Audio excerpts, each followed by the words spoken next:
G'day everybody, how you going today? It is so good to see you. I do hope that you are super well. And in this week's episode, creating news, there are lots of things creating news. Fuji, new camera. No, cameras. Panasonic, new camera. And if you missed it, Canon finally announced their R1. It's on the way, although we might not see it this year, maybe next year. Nikon wins some awards, like quite a lot of awards, and so do a lot of other people. Plus, an exciting new product that I will show you about shortly. Yes, indeedy, TapTAGS. They're cool. You might need one. Super affordable, and it gets the word out there about you. What is it? We'll wait till later in the episode to find out. You just got to do that. That's just how it works. Alrighty, well, all of that and way more. We have a feature-rich, packed episode this week. So much is creating news. Let's get into it. Nikon, along with Sony and a few others, win some awards at the Camera Grand Prix. We have Camera of the Year is the Sony A9 III. Lens of the Year is the Nikon NIKKOR Z135 1.8S Plena. The Reader's Award for Camera goes to the Sony A9 III, and the Reader's Award for the Lens goes to the Nikon NIKKOR Z135. The Plena, you know what I'm talking about. The Editor's Award R&D is the Fujifilm Instax. Another award for R&D also goes to the Pocket 3. Yes, it's an awesome camera. I have one. I think it rocks. It does exactly what it says on the box. Interestingly, there was a video around the time that this came out. There was a video made by a really big channel, pretty big one, sort of saying it failed. And this channel, they took it up a mountain into sub-zero temperatures, super harsh conditions. And it didn't fail, it just didn't quite perform exactly as specified. And people were in the comments were like, hey, this is a consumer level device. This is not a hardcore professional level device, camera and gimbal. You actually have to buy a camera and a bigger gimbal if you want to get more. This thing's tiny. It's tiny and it weighs nothing. Very impressed, glad it won the award. Don't listen to those reviews that say it's not tough enough. It really is not sold that way. It's not meant to be that way. And for what it does, it is really good. The Nikon Z8 captured the Technology Award for Auto Capture. Nikon has 3 awards here. Why not? 3 awards are great. 3 awards for 2 things. Red Dot Awards, tons of awards. This seems to be general design awards. It might be industrial design. It might be graphical user interface design. It might be design for scientific manufacturing equipment. It might be design awards for cameras. It's a very broad-reaching awards competition. Covers all sorts of stuff. And Sony are a part of these awards as well. They've won some awards, but Nikon specifically, the Z8 won a Red Dot Award. The ZF with the special edition 40mm lens also won a Red Dot Award. And again, the Plena, the 135 f1.8, also received an award, along with the 600mm PF. This was all of the photographic equipment that received awards for Nikon, but also 2 of their scientific devices also won. One of them is called the Eclipse JI, which is a machine that works in drug AI creating. I don't know, beyond my pay grade. Check it out, the Eclipse JI. Sounds very cool. This microscope, I think it looks to be a highly automated microscope, which is run robotically, very hands-off, and it has also won a Red Dot Award. And also, Nikon has announced, although it seems to have been announced quite quietly, that they are now allowing for some of their products to be self-repaired. There is now a website, and you have the option to look at Nikon Z lenses or the laser rangefinders or rangefinder binoculars. Right now, the only lens that you can choose is the 28-400. The rangefinders, there's 2 that you can choose from, the Coolshot 20 G3 and the Coolshot 20i G3. Basically, this looks like the start of something new, and obviously the 28-400 is Nikon's most recent product. Actually, it's the only piece of hardware in the imaging division, the cameras, that is, cameras and lenses. I think it's the only piece of hardware we've seen so far this year from Nikon. Nikon, what's going on? Are we gonna get anything else in 2024? I hope so. Before we go a moment further, in late breaking news, Nikon has just announced that they have sold, through the lifetime of F and Z mount lenses, they have sold over 120 million lenses. That is quite an achievement.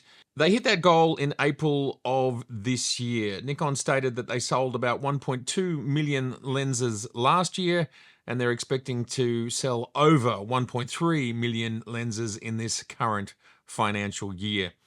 Congratulations to Nikon on so many lenses. And if you know about NFC technology, what this allows you to do, this is a keyring, as you can see here. You put it on your keyring, you stick it in your pocket, and basically if you meet someone, you're in a business meeting, you're on the street, wherever you want to use it, all you have to do is tap the tag on any Android or iOS enabled phones, and it will take you to any URL, anything at all.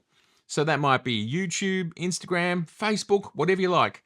Nothing to type, nothing to do. Just tap, press, boom, it takes you there. Now, these have been created by a dear friend of mine who I've known for over 40 years. Can you believe it? I'm hardly old enough. Yes, it's true. I'm not, but it is. It has been that long. That's how big they are. I already have one hanging off my set of keys. I think they're a great idea. They're super cute. They're only 25 Australian dollars with 20% off. That brings it to 20 Australian dollars. And with the exchange rate, that's going to be something like, I don't know, somewhere between 12 and 14 US dollars. Plus shipping, it might be around $20 or less. Now, you might be wondering, how do you program these? Well, TapTAGS have made their own app, which you can download for your iOS or Android device, and you program the tags yourself.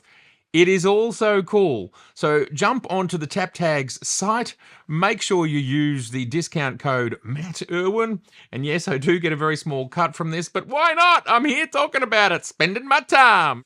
And of course, check out my recent Viltrox 16mm 1.8 fully AF video. That is it's a great video. I enjoyed that video, and it's a great lens equally. The lens is probably better than the video. No, the video is probably better than the lens. Anyway, they're both great. They're both worth checking out. And if you're interested in that sort of lens, it's a great companion on the Z mount for a very affordable price.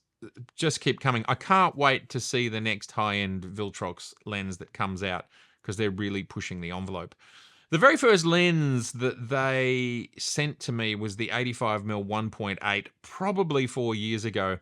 And they've actually just released an 85 version 2, a 1.8 version 2. I'd love to see that. Viltrox, if you happen to be listening, send it to me. I'd love to take a look, because I reckon that will be a big advancement on the original one, and I'd love to talk about it. Fuji, haven't they just dropped the mic with so much in this last week? We have the GFX 100S version 2. Still 102 megapixels. It does have an updated sensor. This camera, look, if you are interested in absolute image quality and you want to get into that sort of small, medium format ecosystem, these cameras may well rock your world. And Fuji are bringing a lot of value to this space by offering cameras that are similar sizes and weights to, say, a Z8 or an A1 or maybe a Canon R5, but it's a small, medium format sensor size. Now, of course, you have to think about the glass. The glass has to be significantly bigger. I'm going to just say 20% bigger off the top of my head, and that makes the small, medium format ecosystem completely different to what we know in 35mm. You're never going to have lenses that are as small, and probably you're not going to have such a wide range of lenses because this system is more niche. But Fujifilm, they just keep pushing this system out there, and they keep innovating, they keep improving. And if you're interested in 102 megapixels in one place with one shot, it's pretty cool. And of course, it has a base ISO very similar to what Nikon is doing. They have a base ISO of 80, which is very close to 64. Something that I don't think Nikon, Sony, or Canon do is, of course, this camera range, the GFX cameras, they offer 16-bit files. It does have pixel shift, which means you can get over 400 megapixel files. That makes my eyes water, and I would love to play with that. That would be a lot of fun. I think to me, the hardest part about the GFX system is just collecting a suite of lenses. Fuji is stating that they have up to 8 stops of in-body image stabilization. That's cool. And as with pretty much every manufacturer these days, including Panasonic, LUMIX, Fuji have updated their autofocus algorithms in this latest camera. Autofocus is even better, and it's also including subject detection modes like birds and cars and planes and all those sorts of things. Trains, planes and automobiles, etc. It looks like really from 2024 onwards, every camera manufacturer is going to have a high level of autofocus capability, and really what's next is what we're eking out on the edges of what's required, the edges of what use cases are. For example, they're talking about with the Canon R1 that the subject is going to be detected even when it goes behind other things. And that's kind of a next level sort of thing, because that's not just subject recognition as in, oh, hello, that's a person or that's a bumblebee. It's actually a particular subject recognition. And that is what I would call higher res or a higher understanding. And sure, that might be the next level. Again, it's very use case specific. Most people don't need that sort of tech. They've got to keep driving advancements because they've got to keep driving reasons for us to purchase. And yeah, you know, it is useful for the people that it's useful for. But the Fuji, it keeps improving. The GFX 100 S2 is $4,999 US. With my use case, if I was going to say buy an A9 III or the GFX, there is just no question that the GFX is of far more interest to me and my use case, which just gives me a little interesting aside. I read the DP review have released their, you know, kind of final A9 III review, and they say, yes, technology, absolutely fantastic. Everything about it is amazing, and it's what it says on the box, including a base ISO of 250. So all of that's great.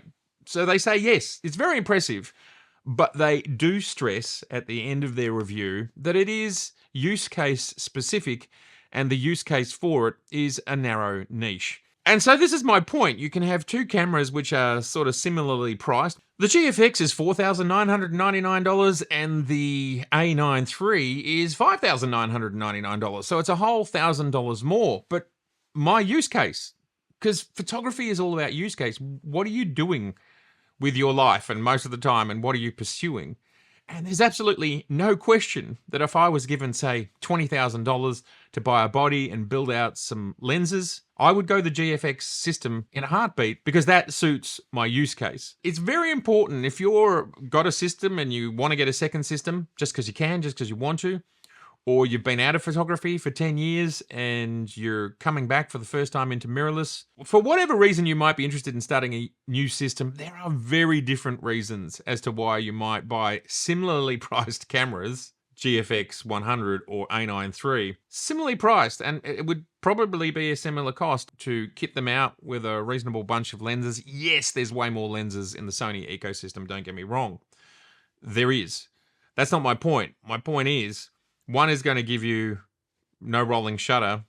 That's its main trick, and 120 frames per second, or 100 megapixels in a sensor a little bit bigger than 35mm. And you go in two very different directions. One is all about image fidelity, the highest quality, 16-bit, 102 megapixels. That's one direction. And then the other direction is about speed and rolling shutter.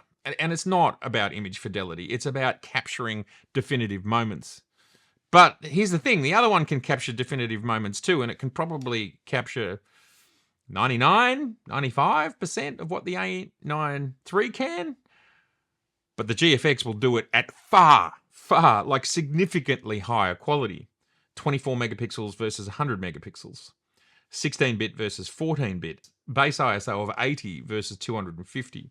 So the only reason I'm saying all of this is, you know, these two cameras are pretty current and they're in the news at the moment, but it really shows how divergent we can be with our choices for the same sort of money or similar sort of money if you were coming into this fresh. And they really are two just completely, like, they are probably as opposed or opposite that two systems could be. It's really interesting. I'd love you to let me know in the comments below, which way would you go for your use case?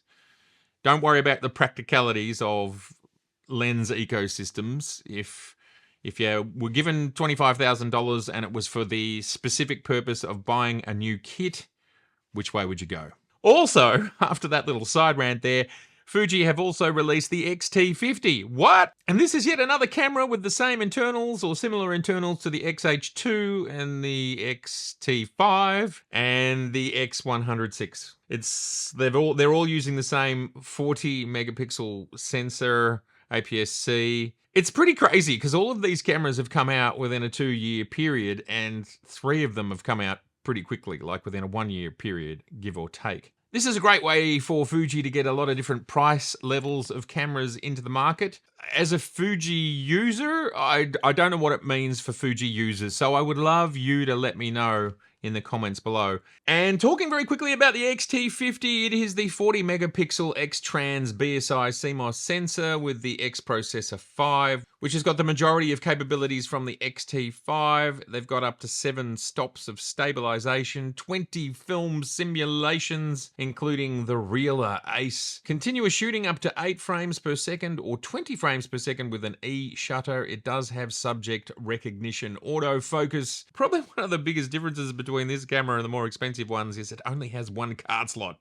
Fujifilm have created a GFX lens, a 500mm 5.6, which kind of equates to a 400mm because of the crop, and I think it's around 4.5 field of view equivalent when it comes to aperture. So this seems to be very similar to the 400 4.5 Z lens that Nikon created about 2 years ago. It also seems to be a similar size and weight. This is a pretty impressive feat considering this is for a small medium format sensor, which is around about 20% larger. Cool. Alrighty, well, just before I started recording this, Panasonic dropped the S9, which to me, it looks a lot like a ZF and also pretty similar to the Sony ZV-E1. It is a compact, it doesn't have a prism on the top of it, an EVF, an electronic viewfinder spot on the top like the ZF. Otherwise, it's pretty similar. It is a compact full frame mirrorless camera that's highly affordable. It's coming in at $14.99 US. There is a new pancake lens to go with it. It's a 26mm fixed f8, which is $199. Yes, it's cheaper than Nikon has a 26mm pancake as well. But it has an aperture that moves. It is a fair bit more expensive. It'll be interesting to see. I might actually grab that lens for my little S5 2X here. It's a 24 megapixel BSI CMOS sensor with on-sensor phase detection. It's got 4K and 6K 3.2 open gate up to 30 frames per second in 10-bit. It's got a dual gain sensor and it's got 1 SD card slot. Now, considering how much stick Nikon copped for the Z6 and the Z7, even so, Canon did exactly the same thing with the R and the RP at the start of their mirrorless cameras, and and Sony did the same thing at the start of their mirrorless cameras. The A7R, which I own, 1 SD card slot. Anyway, some people get stick and some don't. I don't know. There seems to be a double standard somewhere there in the universe. That's the universe for you, isn't it? Suppose it depends on who's holding the stick. Think about that. It's pretty deep. Anyway, the Panasonic S9, it comes in some colors: night blue, dark olive, crimson red, and jet black. Love it. Great colors. The S9 will be shipping May 2024. That's now. And as I said, for $14.99 US. Is it for you? I don't know. I don't know when there's the S5 too. I suppose it's because it's small. But I have heard that there are recording limits on the video. Check that out before you buy. I haven't fully investigated that yet because I just heard that these things existed. Recording limits. Check that. Now, Adobe have also been up to stuff. You know, they're always up to stuff. They should be. They make millions and millions and millions of dollars forcing us all to subscribe, when in the good old days, I used to just buy my updated suite when I felt like it. That might be every 2 years or 3 years. That was it. Now, I pay through the nose. I'm sure I'm not the only person that's a bit frustrated by that. But it's good to see them doing some things. And they seem to have created within Lightroom profiles. I think this is what it is. I haven't jumped in to look yet. Please correct me or inform us all in the comments below. Profiles within Lightroom that match Nikon's color profiles. Capture One, for example, which is the main software that I use, they attempt to match them and they do a pretty good job. I shoot flat and then I go from there.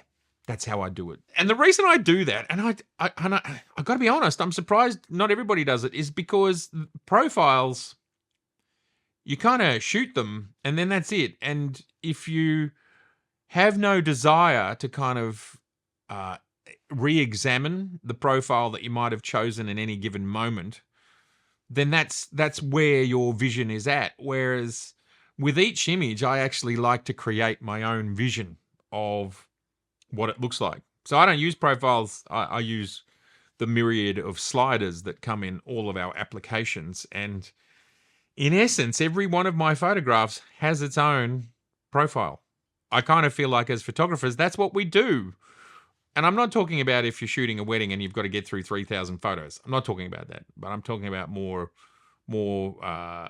slower speed, slower count. You might get 5 killer shots from the day, and it's those 5 killer shots.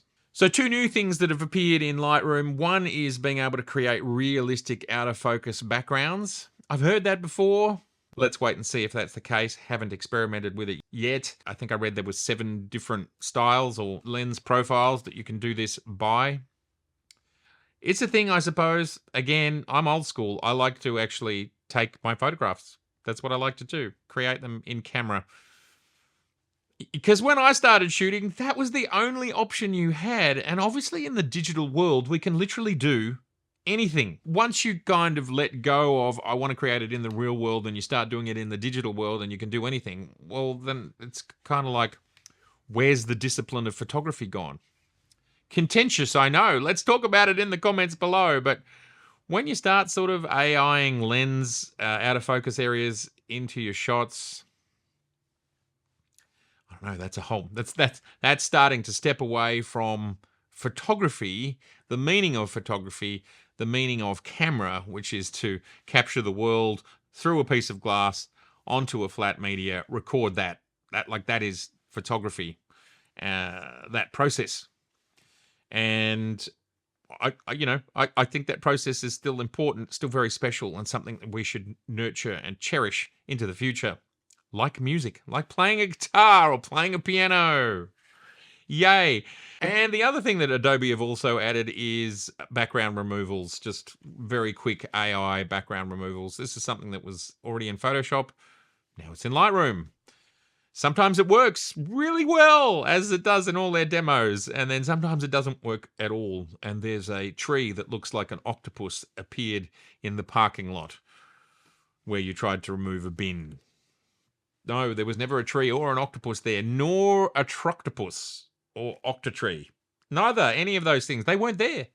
One of the lenses that I will be showing very soon is the Astrhori 85mm 1.8, which looks like a beautiful lens, and I've just started to play with it, so that review is coming soon. We'll see. We'll see where does it fit in the scale. Some of the first Chinese lenses I started reviewing 4 years ago, some of them weren't great, but now almost all of them are, when you consider the price, I would say almost all of them are better than f-mount lenses, the majority of f-mount lenses, and so you're in a really good place, and you might be only spending $100 or $200 or $300 to be able to experiment with, an 85 1.8 or a 50 1.8. It's really cool. It's a good option.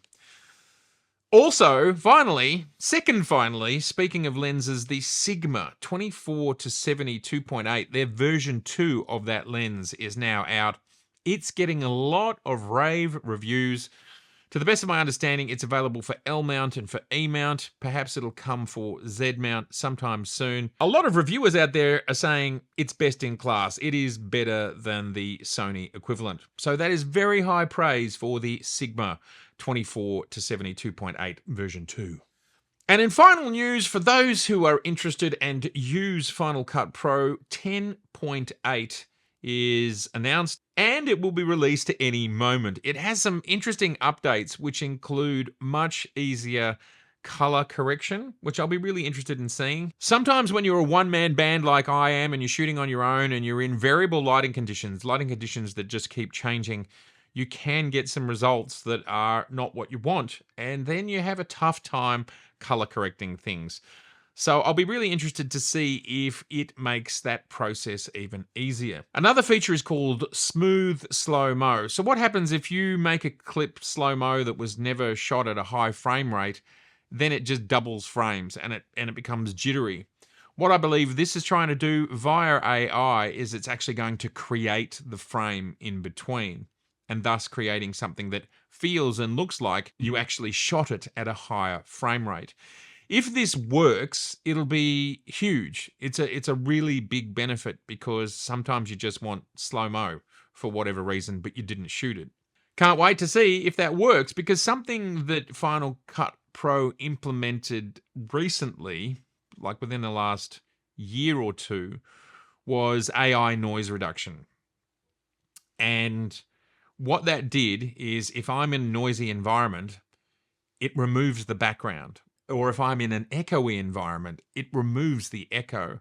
It's absolutely phenomenal. And again, as a very small production team of one who's doing the script, who's doing the on-screen talking, who's doing the shooting, who's doing the audio and the lighting, and you're doing all of that by yourself, and then you finally sit down in front of the camera and the noise changes or whatever is happening, the fact that you can correct some pretty serious sound issues, whether it's gale force winds or trains, or you're on the ocean, or you're in a large echoey area, this sort of stuff, which improves the quality of what you collect, and then it allows the production, what we're doing here, to be of a higher quality for us all to enjoy.